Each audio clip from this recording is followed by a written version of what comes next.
Je suis toujours accompagnée de mon auteur invité de cette semaine, Isabelle Laflèche. Et Isabelle, je lisais que J'adore New York a déjà été écoulé à 33 000 copies. Il faut le faire pour un premier roman, c'est très rare. Ben, je sais pas si c'est très rare, mais c'est très encourageant.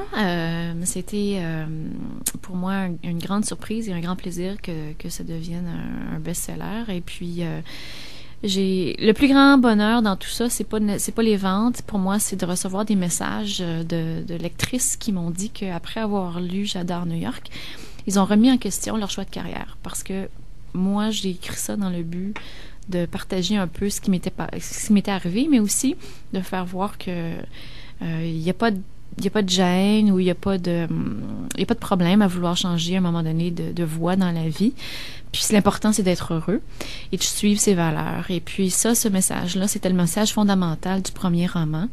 Il faut être sincère à ses propres valeurs, suivre son intuition et, au bout du compte, faire ce qu'on aime dans la vie parce que c'est très court. Et puis, faire des choses pour plaire aux autres ou faire beaucoup d'argent, en bout de ligne, c'est pas ça qui mène au bonheur.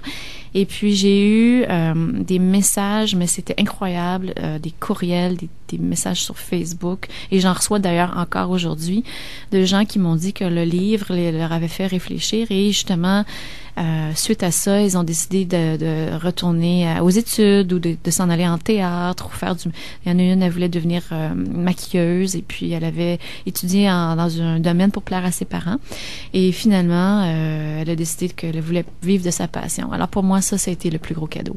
Et le roman J'adore New York est disponible aussi en Allemagne? Oui, il est publié en Allemagne. Il est sorti la semaine dernière en Pologne et je commence à recevoir des messages en polonais sur ma page Facebook. Alors, c'est très, très rigolo. Et puis, il va sortir en République tchèque très bientôt.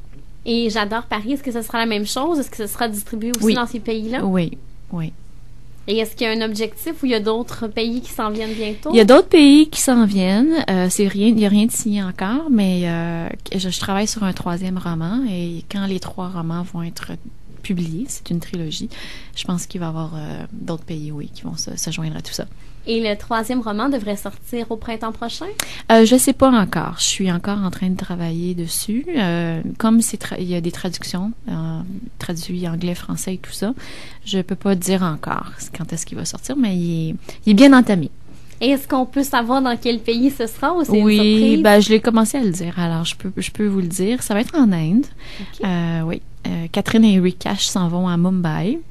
Et puis, il va y avoir un petit peu de Bollywood dans tout ça. Il va y avoir un peu de magouille. Il va y avoir aussi la spiritualité.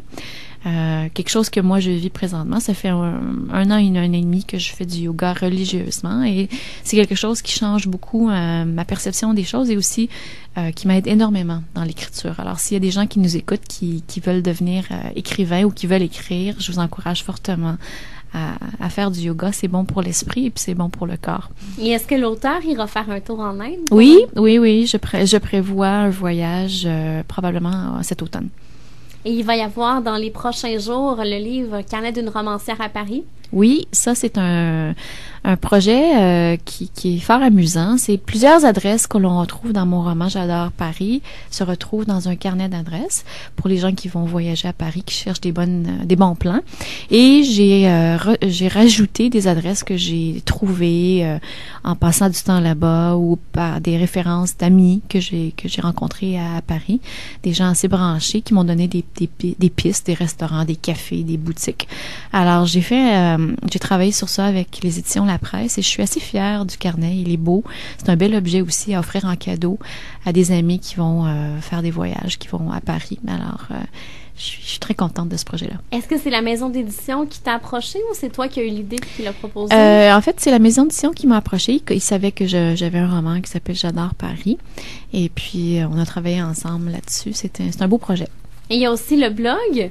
Oui. T'occupe pas mal, blog Clin d'œil. T'as aussi un blog à toi oui. qui est Pink Limonade. Oui, ça c'est plus amusant. Le blog Clin d'œil, c'est un projet également qui me plaît parce que ça me permet d'écrire à chaque semaine. Même si c'est des courts textes, c'est bon pour pratiquer mon français écrit. Et puis mon blog personnel, c'est plus comme un scrapbook, si on veut, d'images que je trouve belles, que j'aime. Et puis c'est une façon de garder en contact avec les lecteurs aussi. Et le blog Clin d'œil, parce que tu es une fan aussi de mode.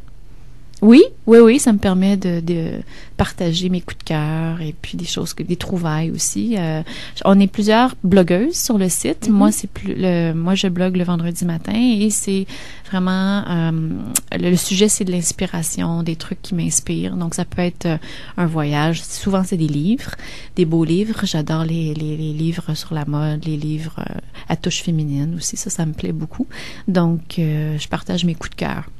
Et après avoir terminé la trilogie, est-ce que tu as envie de faire autre chose dans le domaine de l'édition? Oui, j'ai quelque chose qui me trotte derrière la tête. Ça serait peut-être une série jeunesse, mais quand je dis jeunesse, dans le créneau 18 à 25 ans. Je pense à ça. Alors, on va voir, là, mais j'ai quelque chose derrière la tête. D'accord. Bien, merci beaucoup, Isabelle. On se reparle dans les prochains instants pour parler de ton coup de cœur de Dany Laferrière. D'accord.